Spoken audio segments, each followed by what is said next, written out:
तपाईकोतिर हुस्सु कुहिरोहरू लागिरहेको छ। यदि लागिरहेको छ भने सवारी साधन चलाउनुभन्दा अगाडि निम्न कुराहरूमा ध्यान दिनुहोला। नमस्कार, म नरेश राज सुवेदी, प्रहरी उपरीक्षक, अहिले काठमाडौँ उपत्यका ट्राफिक प्रहरी कार्यालयमा सूचना अधिकारीको रूपमा काम गरिरहेको छु। यदि तपाईँको एरियामा हुस्सु कुहिरो लागेको छ र तपाईँ चाहिँ बाहिर निस्किन लाग्नुभएको छ भने तपाईँले सबैभन्दा पहिला आफ्नो सवारी साधनको चेक गर्नुहोला।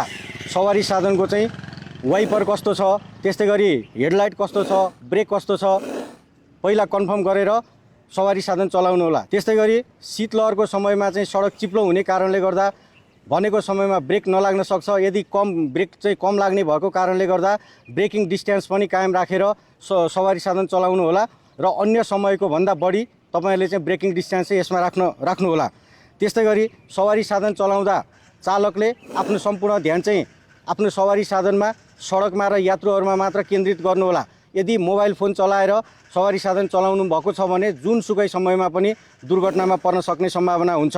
त्यस्तै गरी अब सडकको भिजिबिलिटी पनि कम भएको छ र तपाईँ चाहिँ हुस्सुको क्षेत्रमा हुनुहुन्छ भने सवारी साधन चलाउँदा फग लाइटको पनि प्रयोग गर्नु होला। सडकमा जथाभावी तरिकाले चाहिँ गाडी चाहिँ पार्किङ गरेर छोडिदिने काम पनि नगर्नु होला। त्यसले गर्दाखेरि पनि दुर्घटना निम्त्याउन सक्ने हुन्छ। त्यसमा पनि सावधानी अपनाइदिनु होला। त्यस्तै गरी दुई पाङ्ग्रे सवारी साधनमा चाहिँ सवारी चलाउनु भएको छ भने टल्किने फ्लोरोसेन्ट ज्याकेट लगाएर मात्र सवारी साधन चलाउनु होला। त्यस्तै गरी सडकमा चाहिँ मर्निङ वाक नगर्नु होला, इभिनिङ वाक पनि नगर्नु होला। र यदि तपाईहरुले चाहिँ सडकको यात्रामा चाहिँ पैदल यात्रा हिँड्नुपर्ने अवस्था छ भने सकेसम्म फुटपाथको, आकाशे पुलको प्रयोग गर्नु होला। यदि त्यस्तो सम्भव छैन भने पनि कम्तीमा सडकको दाहिने साइडको किनारा प्रयोग गरेर सडकमा चाहिँ पैदल यात्रा गर्नु होला, नत्र भने दुर्घटनामा पर्ने जोखिम अत्यधिक रहन्छ।